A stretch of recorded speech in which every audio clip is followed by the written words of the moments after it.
Thank you, Tom, and good morning to you. I'm delighted to be here.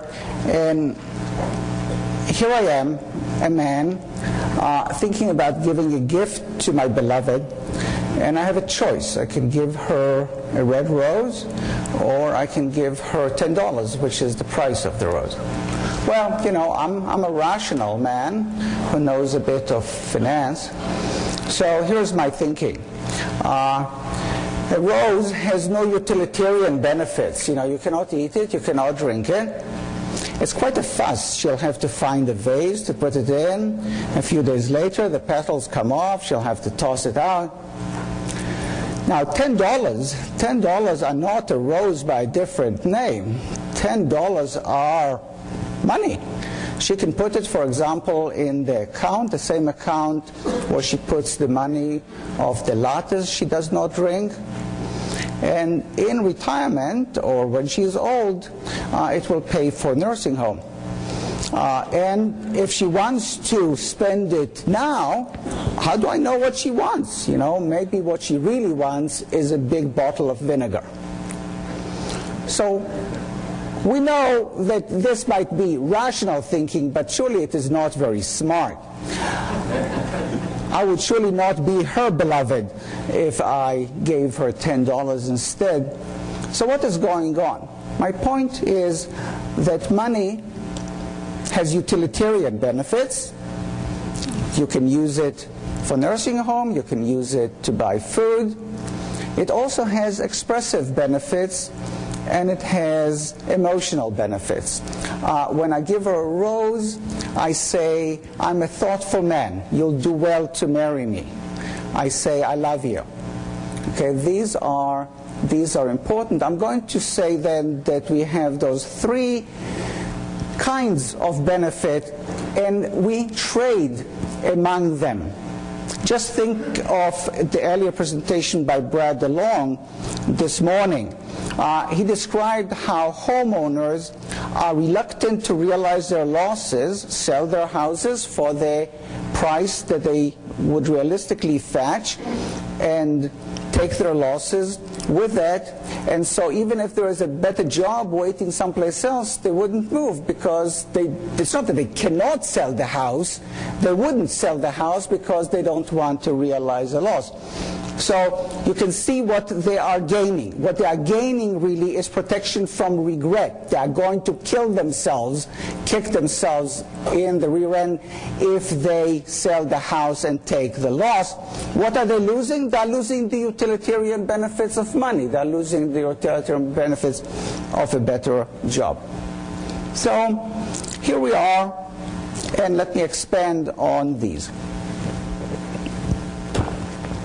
Now, you're saying, well, this is all very nice, but what does it have to do with investments? I say that more generally, we, you, professors, practitioners, lose lots of insights by thinking about financial products and services as being unique, as being incomparable to roses, to watches, to cars, to restaurants, meals, and the rest of it. And it is time that we expanded our horizons and learned from that. So why is it that anyone would pay $10,000 for a watch? A $10 watch shows you the same time that a $10,000 watch shows. What is the utilitarian benefits of a watch? It shows me the time, and it does not break down too often.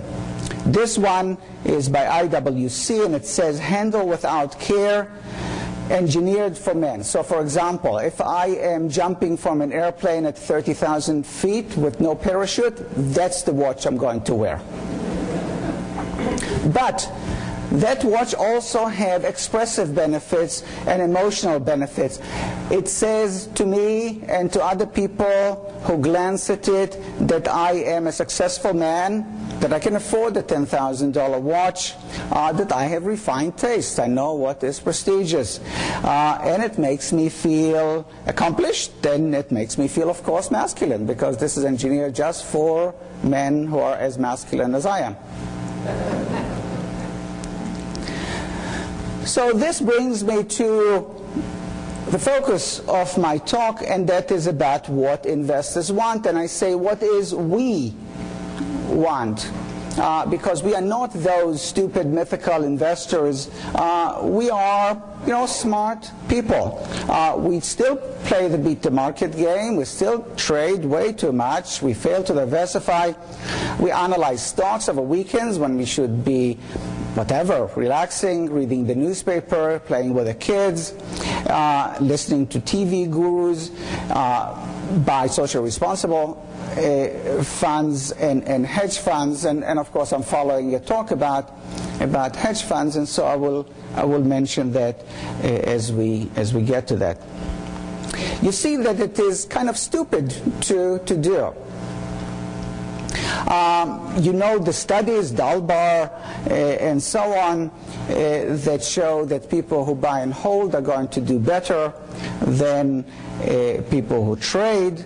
That hedge fund returns, even if you don't pay attention to this, to the bias that comes because you count or you don't count the ones that die.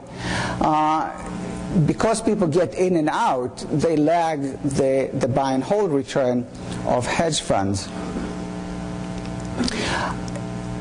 Ken French estimated that if people in the United States alone were to invest in low-cost index funds instead of trading and buying active funds, this does not include advisory fees that you charge, they would have saved $102 billion in 1 year alone. His data ends in 2006. That's big money, that's big money. That is money of the kind that people who do healthcare legislation are going to pay attention to.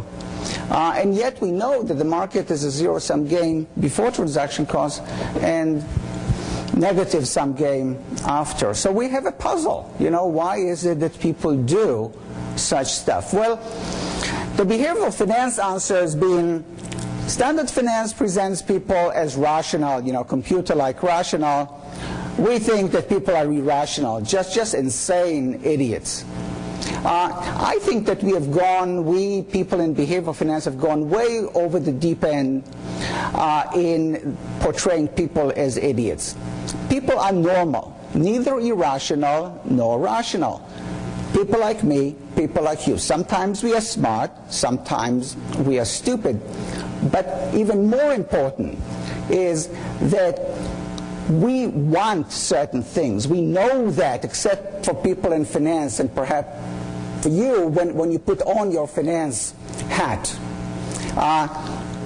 And there's a difference between what we want and what we make a mistake in pursuing. So, for example, Tiger Woods surely made some cognitive mistakes recently, okay? But anybody beyond puberty knows what he wanted.